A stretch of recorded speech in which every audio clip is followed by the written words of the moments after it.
اعوذ باللہ من الشیطان الرجیم بسم اللہ الرحمن الرحیم۔ پی ڈی پوسٹ کے ناظرین کو چودھری محمد شاہد اور پی ڈی پوسٹ کی پوری ٹیم کی طرف سے السلام علیکم۔ ناظرین، ہم معاشرے کے رسم و رواج میں اس طرح سے گر چکے ہیں کہ اب ان سے نکلنا ہمارے بس کی بات نہیں رہی ہے، اور آئے دن ہم اس دلدل میں بجائے اس سے بچنے کے اب مزید اس میں پھنسے جا رہے ہیں۔ ایک خاص اہم موضوع کو لے کر سامنے رکھتے ہیں،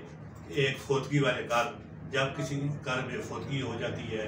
تو گھر والے فوتگی کو بھول جاتے ہیں، وہ مہمانوں کے لیے کھانے، ان کے لیے بیٹھنے، ان کے لیے رہائش کا انتظامات کرنے میں مصروف ہو جاتے ہیں، اور جب وہ جنازے سے فارغ ہوتے ہیں تو ان کے لیے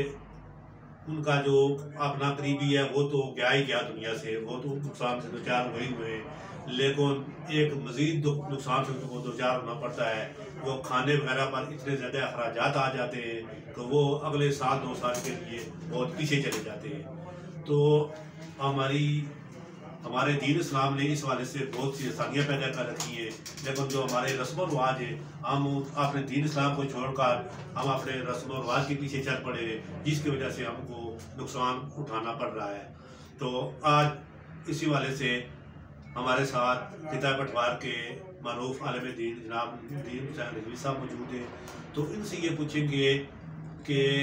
فوتگی والے گھر جس دن فوتگی ہو جاتی ہے تو اس میں جو رسم و رواج ہیں، جو کھانے وغیرہ کے مہمانوں کو سنبھالنے کے جو رسم و رواج ہیں، ان کی شرعی حیثیت کیا ہے، ماتم والے دن تعزیت کے لیے شریعت ہمیں کتنے دن کے لیے اجازت دیتی ہے کہ کتنے دن تعزیت کی جائے، تو اسی وجہ سے ہم اس سے بات چیت کریں گے۔ محترم، ہم آپ کو اپنے پروگرام پہ پوسٹ ٹائم محترم، سب سے پہلے یہ بتائیں کہ مسلمانوں کے گھروں میں جو فوتگی ہو جاتی ہے تو اس کے بعد کتنے دن سوگ منانا چاہیے، ہماری شریعت، ہمارا دین اسلام اس حوالے سے کیا کہتے ہیں؟ جی، بسم اللہ الرحمن الرحیم۔ ربنا اغفر لی ولوالدی وللمؤمنین یوم یقوم الحساب، صدق اللہ العظیم۔ الصلاۃ والسلام علیک یا رسول اللہ وعلی آلک واصحابک یا حبیب اللہ۔ سب سے پہلے چودھری اشفاق صاحب، میں آپ کا شکریہ ادا کرتا ہوں کہ آپ نے اس پروگرام میں مجھے لب کشائی کے لیے دعوت دی ہے۔ آپ کا سوال ہے کہ جب کوئی بندہ فوت ہو جائے تو شرعی طور پر سوگ کتنے دن منانا چاہیے؟ تو جو سنت ہے وہ 3 دن کی ہے کہ ایک بندہ فوت ہو جاتا ہے تو اس کے گھر والے 3 دن تک باقاعدہ طور پر ایک سوگ کی کیفیت میں، سوگ کی حالت میں اپنے گھر کے اندر وہ رکے رہیں تاکہ لوگ آئیں، دعا کریں، ان سے تعزیت کریں۔ تو 3 دن کے بعد سوگ کا وہ معاملہ جو ہوتا ہے وہ ختم ہونا چاہیے، وہ جو ترتیب تھی 3 دن تک۔ تو شریعت نے یقیناً آسانی کے لیے ہمارے لیے یہ چیز رکھی ہے، تو ہمیں جو سنت طریقہ بتایا گیا ہے وہ 3 دن سوگ کا بتایا گیا ہے۔ لیکن اس میں تھوڑی سی ایک چیز میں ایڈ کروں گا کہ اگر کوئی 3 دن کے بعد بھی اگر سوگ کا کوئی معاملہ کرتا ہے تو ہم اسے ناجائز نہیں کہہ سکتے، کیونکہ کوئی فرض واجب چیز نہیں تھی کہ جو اس نے بڑھا دی یا کم کر دی۔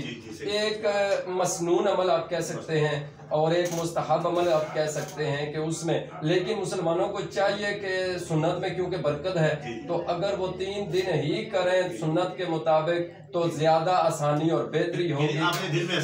احساس پیدا جی، اور سنت کا ثواب بھی مل جائے گا۔ جی، مطلب فوتگی والے گھر میں رشتہ دار، گاؤں محلے کی عورتوں کا تعزیت کرے جانا کس طریقے سے جانا چاہیے، ہماری شریعت کس طرح سے کیا طریقہ اختیار کرنا چاہیے؟ جی، فوتگی جب ہو جائے تو اکثر یہ دیکھا گیا ہے کہ ظاہر برادری، گاؤں والے، رشتہ دار سارے مرد عورتیں آ جاتے ہیں، تو اس میں ایک فوتگی نہیں، میں تھوڑا سا اس بات کو کھولنا چاہوں گا کہ صرف فوتگی نہیں، عورت کو ہر حوالے سے پردے کی تلقین کی گئی ہے۔ اکثر لوگ ہم سے یہ تو سوال کرتے ہیں کہ قبرستان میں عورت جا سکتی ہے یا نہیں، لیکن یہ سوال بہت کم ہم پہ ہوتا ہے کہ بازار میں عورت جا سکتی ہے یا نہیں ہے جی، وہ شادیوں پہ غیر محرم مردوں کے بیچ میں جا سکتی ہے یا نہیں جہاں پر ویڈیو بن رہی ہوتی ہیں۔ اصل مسئلہ یہ ہے کہ شریعت جو کہتی ہے وہ پردے کا حکم دیتی ہے، تو عورتیں ضرور جائیں لیکن باپردہ جائیں، اور دوسری چیز یہ ہے کہ یہ جو ایک سلسلہ ہوتا ہے رونے دھونے کا ویلے کے طور پر، یعنی کہ اتنا زیادہ کہ ایک شور شرابے کی کیفیت بن جائے، یہ اسلام نے اس کی اجازت نہیں دی۔ ہاں آنسو بہانا رحمت ہوتی ہے، اور یہ چیز مردوں کی نسبت عورتوں میں زیادہ ہوتی ہے، یہ رونے دھونے والا معاملہ۔ تو اور اسلام یہ کہتا ہے کہ عورت و مرد ہو ایک تو پردے کا خیال رکھا جائے، اور دوسری بات یہ ہے کہ وہاں پر جا کر صبر و تحمل کے ساتھ بہتر یہ ہے کہ دعاؤں کا سلسلہ جاری ہے۔ مطلب خاص طور پر میں اپنے جو یہ ہمارا خطہ ہے بٹوار، یہ اس کے والے سے بات کروں گا کہ ہمارے فوتگی والے گھروں میں خاندان کی عورتیں لگاتار 40 دن تک وہاں پر ڈیرے ڈالے تھی، اور ایک سپارہ یا کوئی آیت پڑھ کر واپس آ جاتی ہے۔ پھر ہر جمعرات کو باقاعدہ طور پر وہ محلے کی عورتیں کو دعوت دی جاتی ہے کہ آپ قرآن خوانی کے لیے تشریف لائیں۔ تو اس والے سے ہماری شریعت کیا کہتی ہے کہ لگاتار 40 دن ہم کسی کے سر پر بیٹھ جاتی ہے، خاص کر عورتیں کی بات کروں گا، تو کیا جو ان کے نقصانات ہوتے ہیں گھر والوں کے، وہ اس والے سے میں بتائیں کہ جو لوگ ان کو اس بات پر مجبور کرتے ہیں، بلا وجہ ان کے سر پر چڑھ کر بیٹھ جاتے ہیں، تو اس والے سے ہمارا دین اسلام کیا کہتا ہے؟ جی چوہد صاحب، سب سے پہلے تو یہ کہ اس میں ایک سوال یہ ہے کہ میت کے لیے قرآن پاک پڑھنے کا جو معاملہ ہے، تو شرعی طور پر بہت زیادہ روایات ملتی ہیں کہ جس میں میت کے لیے، فوت شدہ کے لیے آپ یاسین شریف پڑھیں، قرآن پاک کی تلاوت کریں، درود شریف پڑھیں، تسبیحات پڑھیں اور اس کا ثواب پہنچائیں، یہ اچھی بات ہے اور میت کے لیے فائدہ مند ہے۔ اب رہی بات یہ کہ ایک رواج کے طور پر اس بات کو لازم سمجھ کر اور اسے ایک رسم اور رواج بنا کے کہ 40 دن تک عورتیں آئیں گی، نہ آئیں تو یہ کوئی غلط ہو جائے گا، یا عورتوں کو اسپیشلی باؤنڈ کر دینا اور ایک رواج اور رسم بنا لینا، یہ شرعی طور پر جائز نہیں ہے، کیونکہ اسلام رسم نہیں ہے، اسلام رسم نہیں ہے۔ ہاں قرآن خوانی کرنے کی اجازت ہے، قرآن خوانی کی اجازت ہے، دعا کی اجازت ہے، سلسلہ سارا کریں، لیکن اس کے لیے میں نے سنا ہے کہ کچھ علاقوں میں اس طرح عورتوں کا ایک سلسلہ چلایا جاتا ہے کہ جی وہ عورتیں روزانہ جائیں گی اور پھر ویکلی جمعرات کو ان کے لیے کوئی کھانے کا بھی اہتمام ہوگا۔ تو میں یہ سمجھتا ہوں کہ اگر اسے کوئی لازم سمجھتا ہے، فرض واجب سمجھتا ہے، یا یہ سمجھتا ہے کہ ایسا کرنا ضروری ہے، تو وہ غلط ہے، وہ غلط ہے، اور ایسے رسومات کو ختم کرنا چاہیے۔ اب جو مر جاتا ہے نا، اس کے لیے کفن پہنانا لازم ہے، کفن پہنانا لازم ہے، اس کا جنازہ پڑھنا لازم ہے، اسے دفنانا لازم ہے۔ دفنانے کے بعد آپ آگے دعاؤں کا سلسلہ آپ جاری رکھیں، لیکن اس کے لیے کوئی بھی چیز ایک مخصوص کر لینا کہ اگر یہ نہ ہوئی تو بس خرابی ہو جائے گی، تو ایسی بات نہیں ہے، شریعت میں کوئی مخصوص نہیں ہے، شریعت میں کوئی سسٹم مخصوص نہیں ہے۔ مطلب ہمارا دین اسلام ایک شریعت ہے، پھر ہر علاقے میں آپ جدھر بھی جاتے ہیں، آپ ماشاءاللہ ہر جگہ پر آپ لوگ آپ کو دعوت بھی دیتے ہیں، تو تعزیت کا طریقہ کار ہر جگہ ہر علاقے میں آپ کو مختلف نظر آئے گا، اس کی کیا وجوہات ہے؟ یہ تو لوگوں کی کم علمی کی وجہ سے ہے، کوئی بندہ جا کر اپنے انداز سے کیا کہہ رہا ہوتا ہے، کیا جو شرعی طور پر تعزیت کا طریقہ ہے نا، جو شرعی طور پر وہ یہی ہے کہ آپ جب جاتے ہیں، اچھا بعض لوگ نا جا کر کہتے ہیں کہ بڑا افسوس ہوا ہے ہمیں، یہ لفظ شرعی طور پر نہیں کہنا چاہیے جا کر کہ بڑا افسوس ہوا ہے۔ افسوس اس بات پر ہوا ہے کہ اللہ عز و جل کی مرضی سے ایک بندہ چلا گیا، تو اللہ کی مرضی پر افسوس ہوا ہے ہمیں، یہ نہیں، ہمیں یہ کہنا چاہیے کہ آپ کی اس دکھ کی گھڑی میں ہم آپ کے ساتھ شریک ہیں، اللہ آپ کو صبر عطا فرمائے، اللہ آپ کو صبر عطا فرمائے اور اللہ مرحوم کی بخشش فرمائے۔ جملے یہ ہیں، بجائے اس کے کہ ہم جا کر کہیں کہ بڑا افسوس ہے جی، افسوس کا لفظ درست نہیں، لفظ افسوس، جی اس موقع پر ہمیں جو شریعت نے بتایا ہے، علماء نے بتایا، وہ یہ کہتے ہیں کہ آپ جائیں، آپ اسے کہیں کہ جو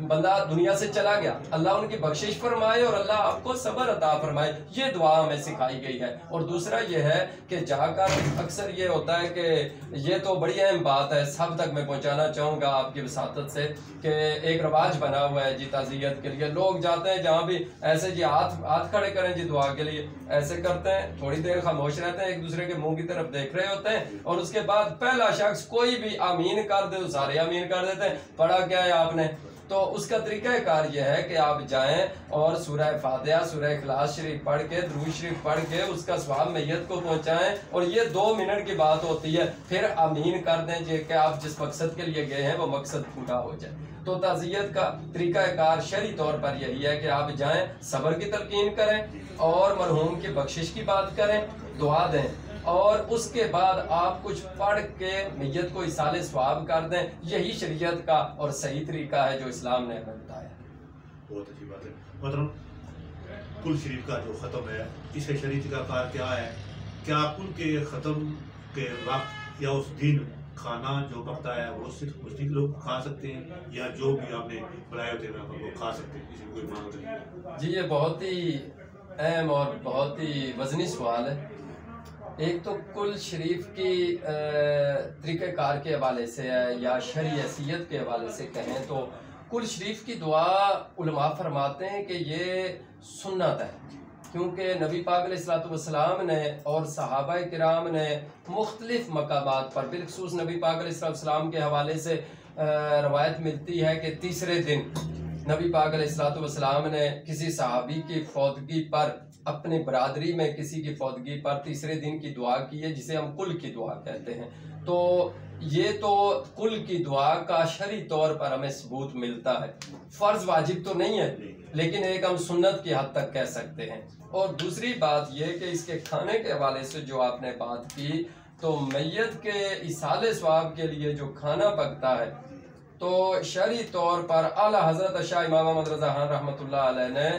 آپ نے فتاوی رضویہ شریف میں بھی اس چیز سے منع فرمایا ہے کہ وہ لوگ کہ جو مستحق نہیں ہے وہ میت کے گھر کھانا نہ کھائیں، جو مستحق ہے وہی کھائیں۔ غرباء کا یہ حق ہے، مساکین کا یہ حق ہے، اور یتیموں کا یہ حق ہے۔ تو لیکن ہمارے یہاں رواج ایک بنا ہوا ہے کہ سارے ہی جا کر کھاتے ہیں، لیکن دوسری ایک صورت ہے کہ یہ جو کھانا ہوتا ہے یہ صدقہ نافلہ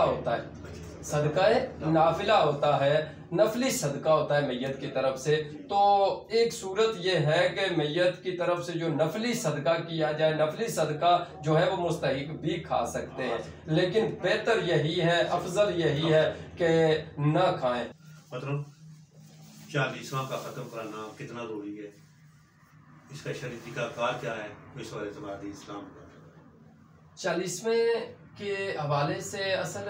جو شرعی طور پر دیکھا جائے تو یہ کوئی فرض واجب نہیں ہے، بالکل فرض واجب نہیں ہے۔ اگر کوئی بندہ 40ویں کا ختم نہیں بھی کراتا تو ہم اس پر کسی طرح سے بھی شریعت کی گرفت نہیں کر سکتے کہ بھائی اس نے 40واں نہیں کیا۔ اور کتنے لوگ ہیں جو شاید نہیں بھی کرتے، ایک ہی دن کل اور 7 چیلم کی دعا کر دیتے ہیں بعد میں، اور کبھی آپ نے کسی عالم سے یہ نہیں سنا ہوگا کہ بھائی اس نے 40ویں کا کیوں کیا۔ یہ لوگوں نے اپنی طرف سے رواج بنایا ہوا ہے، لوگوں نے کہ یہ لازمی ہے، لازمی نہیں ہے۔ کوئی 40ویں کی دعا کرے تو باعث برکت ہے اور باعث رحمت ہے، اور میت کے لیے بخشش کی دعا ہے، ایک طریقہ کار ہے۔ تو رہی بات یہ کہ اس کا طریقہ کار کیا ہونا چاہیے، تو سب سے بہتر طریقہ اس کا یہ ہے جی کہ لوگ سارے بیٹھیں اور وہ قرآن پاک کی تلاوت کریں، سارے لوگ بیٹھیں، قرآن پاک کی تلاوت کریں، اور اس کے بعد میت کے لیے دعا ہو جائے۔ کھانے کا جہاں تک تعلق ہے تو کھانا کھلانا کیونکہ شریعت نے پسند کیا ہے،